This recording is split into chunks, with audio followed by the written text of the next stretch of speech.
Hi, welcome to Kundana vlogs. మనం ఈరోజు చేయబోయే కర్రీ ఆకుకూర పప్పు. 2 టీ గ్లాసుల పెసరపప్పు కడిగి పక్కన పెట్టుకోండి. బాగా నానిన తర్వాత పొయ్యి మీద పెట్టుకోండి. అలా పొంగొచ్చినప్పుడు ఎండుమిరపకాయలు వేసుకోండి.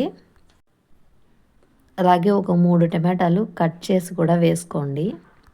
పప్పు తొందరగా ఉడకాలంటే ఆయిల్ వేసుకోండి, తొందరగా ఉడుకుతుంది. కొద్దిసేపు ఉడకనివ్వండి హై ఫ్లేమ్ మీదే. ఒక ఎర్రగడ్డ కట్ చేసి వేసుకోండి.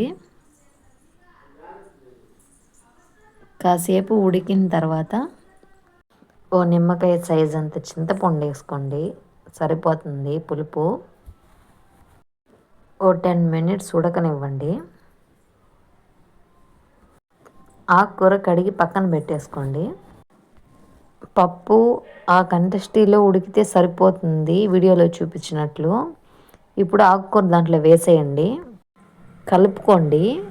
పప్పు పైకి వచ్చి ఆకుకూర కిందకు పోయేటట్టు మొత్తం మిక్స్ చేసేయండి. వీడియోలో చూపిస్తున్నట్టు అలా కలుపుకోండి. కలిపి బాగా ఉడకనివ్వండి. ఓ 15 మినిట్స్ ఉడకనివ్వండి. వీడియోలో చూపించినట్టు ఉడకనివ్వండి. పక్కన పెట్టేసుకోండి. చల్లారిన తర్వాత ముద్దకంతో వెనుపుకోండి. మరి మెత్తగా వినిపేయకండి, కొద్దిగా ఆకులాకులుగానే వినపండి. ఉప్పు వేసుకొని అది కూడా వెనుపుకోండి. కారం కొద్దిగా వేసుకోండి, ఓ టేబుల్ స్పూన్ వేసుకోండి, సరిపోతుంది కారం. ముందు ఎండుమిరపకాయలు వేసాం కదా, కొద్దిగా కారం వేస్తే సరిపోతుంది. దాన్ని బాగా కలుపుకొని కొద్దిగా పసుపు వేసుకొని పక్కన పెట్టేసుకోండి. బాండీలు పెట్టుకొని బాండీలు హీట్ అయిన తర్వాత ఆయిల్ వేసుకొని, ఆయిల్ కొద్దిగా హీట్ అయిన తర్వాత ఆవాలు వేసుకోండి. అవి చిటపట అన్న తర్వాత ముందుగా ఎర్రగడ్డ కట్ చేసి పెట్టుకోండి చిన్న చిన్నగా, అవి కూడా వేసేయండి. అవి కొద్దిగా వేపుకోండి, గోల్డెన్ బ్రౌన్ కలర్ వచ్చేలాగా వేపుకోండి. 4 తెల్లబాయలు కూడా వేసుకోండి, స్మెల్ టేస్ట్ 2 బాగుంటాయి. కరివేపాకు కూడా వేసుకోండి, కలుపుకోండి. బాగా చిటపట అనేలాగా కలుపుకోండి.